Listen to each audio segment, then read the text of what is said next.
You are ultimately the main character of your own story. So you get to choose what kind of character you want to be. Done. Good morning, everyone. This is a good morning. This film makes it a good morning. Thanks. Yay. Thanks, Steve. On this is such a joy. I'm speaking with director and producer Joey Stewart, producer Betty Buckley, and Larry Brantley, the voice of Wishbone for What's the Story, Wishbone?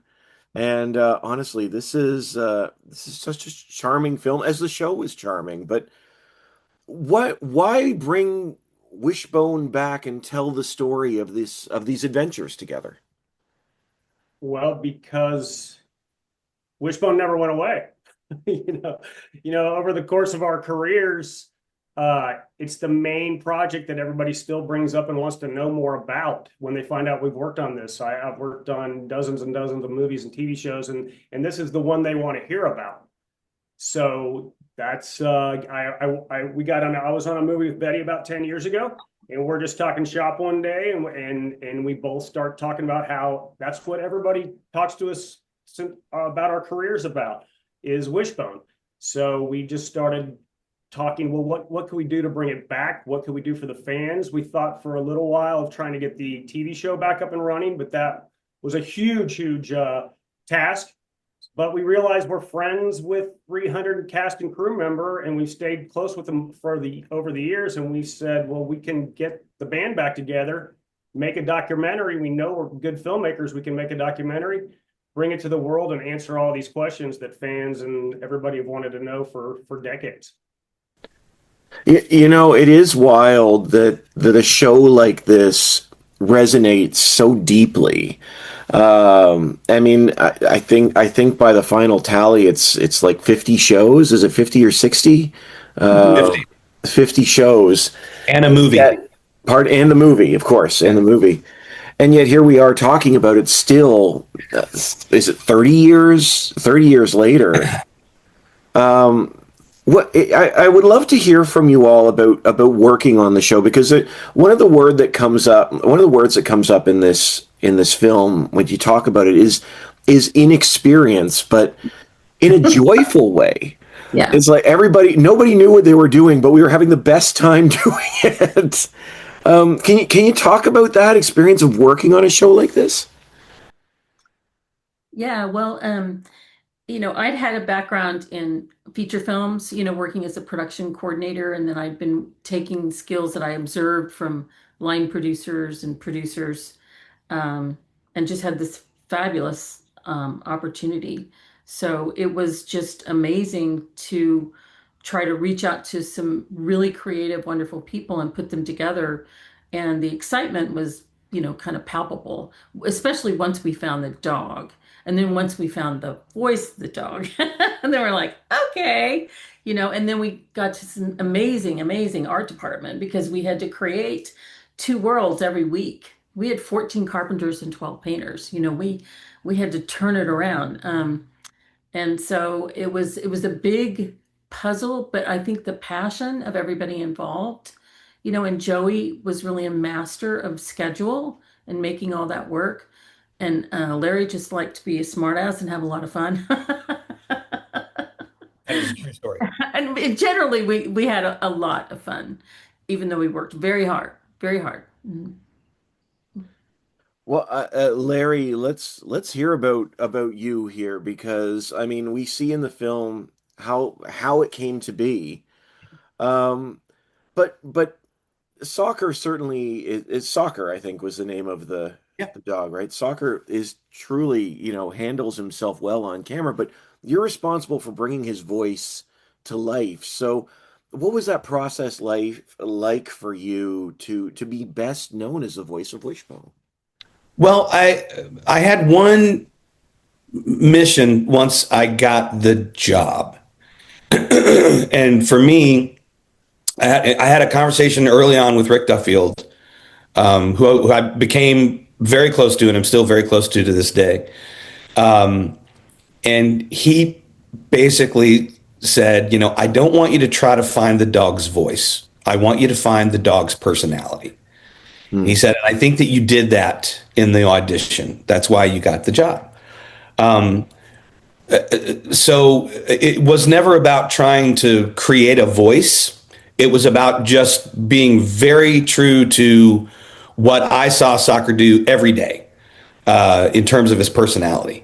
And so the voice just sort of evolved over time, and it basically became my voice just pitched a little higher. So there was no method, if you will. There was none of that. The creative process to get where I got was really organic. And a few years later, I actually had that validated for me by a guy named Dan Castellaneta, who's the voice of Homer Simpson. I ran into him at a comedy club in Santa Monica one night. I had my crew jacket on, and we got to talking about it. And I asked him flat out, like, where he came up with the voice of Homer Simpson. And he basically said the same thing.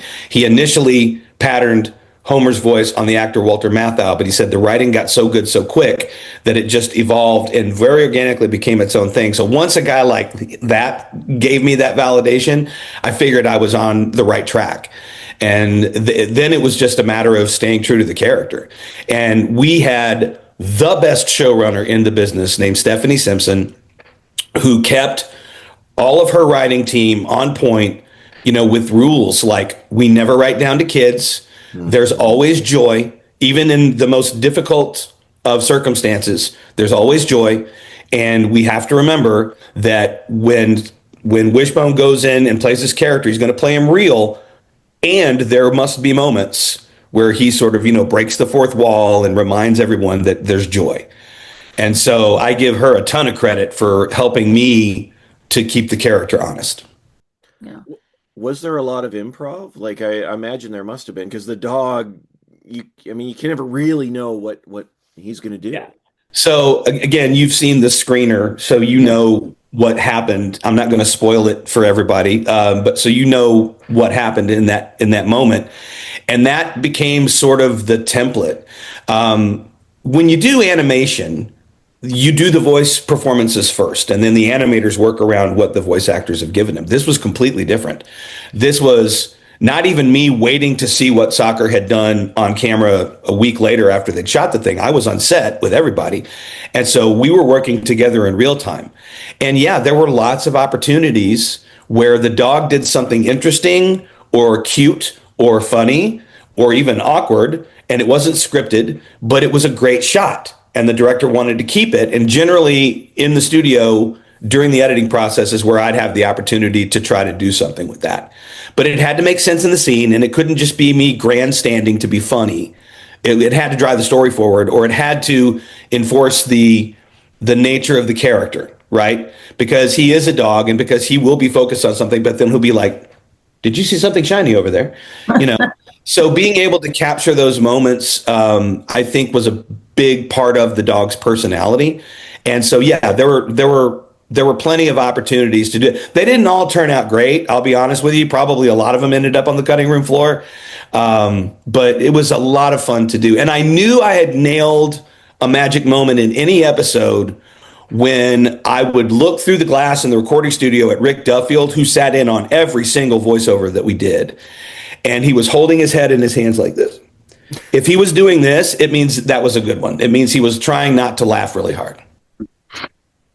Well, you mentioned story, and I'd like to talk about stories here for a minute, because one of the most amazing thing about this series and the film is its love of classic stories and owning them as classic stories, not just parodies that someone might get, but owning them. And the film mentions the universality of classic literature.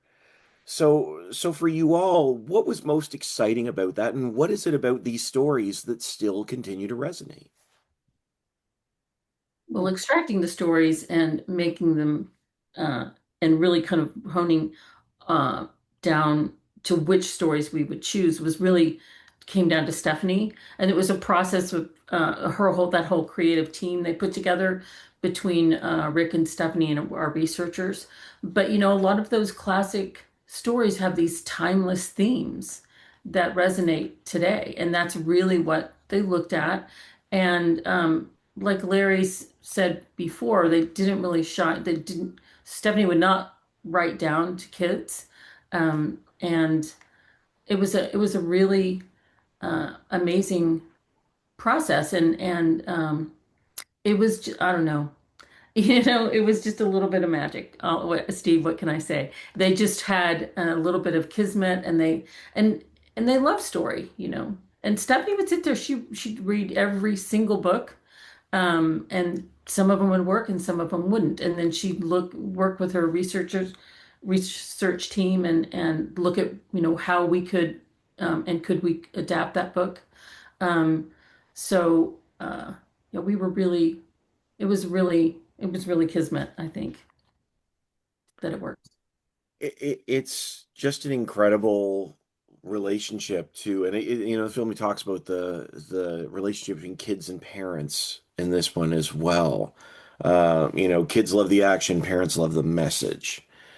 So, I mean, in your hearts, in your minds, what really is the message of Wishbone? Well, it's that these stories are for everyone, and I think we stated in the documentary. It's not a $50,000 car. It's something everybody can access. Adults, kids, teens, all can access the same material and relate to it, put themselves inside that story, and that's what everybody gets to share. Yeah, well said, Joe. Um, from my perspective, um, everyone has a story, Hmm. right? And I think one of the things that our show did, maybe better than any show of its time, certainly, was express the idea that everyone has a story. And you are ultimately the main character of your own story. So you get to choose what kind of character you want to be. And those decisions have consequences. And they also, ring down in terms of whatever legacy is. And Rick Duffield had the idea to put a dog in place of a child because everyone could relate. Hmm. And it didn't come off campy. It didn't come off silly. It came off very believable. And that, I think, the authenticity of what we did, which could not have been done without the 300 or so cast and crew members that we had at that moment in time, that is the lasting legacy, in my opinion, of the show and why we're still talking about it. Well, I mean that hits different with me. I hits deep. The idea of everybody having a story, I think, is so important and so relevant. And like you said, it probably part of the reason that this resonates.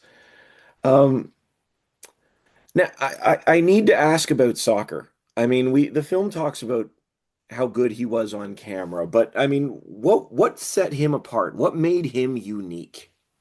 Yeah, so when we were auditioning the dogs, um, we had we looked at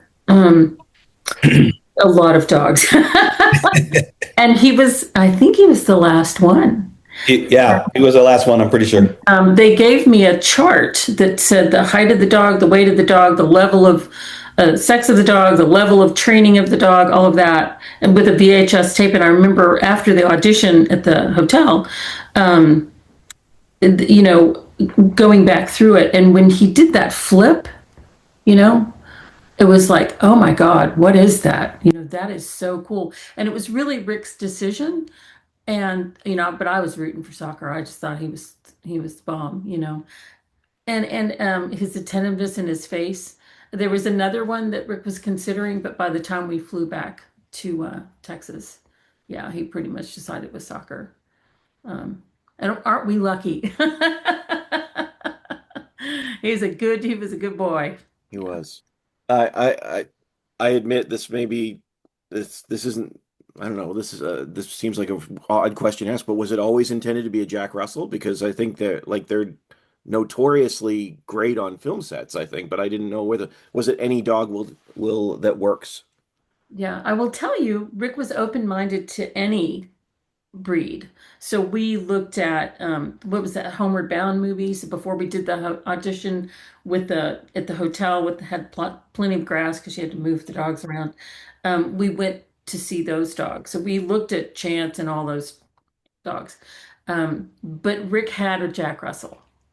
And so he probably played in his own imagination with the a voice in his own head, and his dog would do this funny thing where if they were eating pizza, he would just kind of boing boing. He would just jump up, and he just thought that was so hilarious. And then when he saw Soccer's behaviors and how well he worked, and then that flip because it just gives you that kind of you know huge exclamation point at the end of a feeling or a sentence or whatever. And then Larry makes a really good sound that goes with it. Yeah, but Rick I kind of was a little leaning that way, and then Soccer just filled the bill.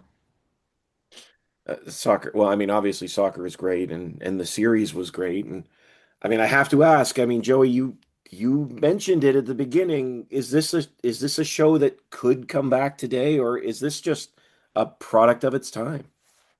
I would love to see it come back. I think the fans would love to see it come back. You really need to keep the style, the themes, and the way we did it intact to make it work again. It would. There's no reason it can't be done again if it's done correctly. Yeah, and I would just like to add to that I really think the person to kind of crack that story open would be Stephanie, because because it would be a whole new imagining of how would you do that, you know, uh, and yeah, I would love to see that happen. Actually, that would be great because just thinking about it, that's just like hey kids, let's get off our iPads and let's get into the stories of that we know.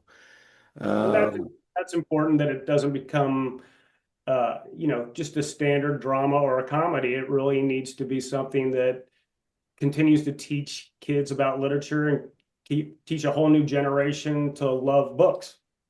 Right. I mean, I teach college now, and every now and then I'll say, "Okay, do you guys read?" And then some of them, I'll get a few hands. Oh, I read, but people don't read as much anymore, and it's such a great joy because it's this whole movie that can happen inside of your head, and that's what I love so much about Wishbone is it's so rooted in in books and classic literature. Absolutely, it was a special show, and to be honest, this is a joyful and special film. So, Joey, Larry, Betty, thank you so much for the time. I really appreciate it, and hopefully one day we'll see him back on our screens Thank as you, well. Steve. Thanks so much. Have a Thanks great for day. having Thanks. Appreciate it. Thanks. Bye bye.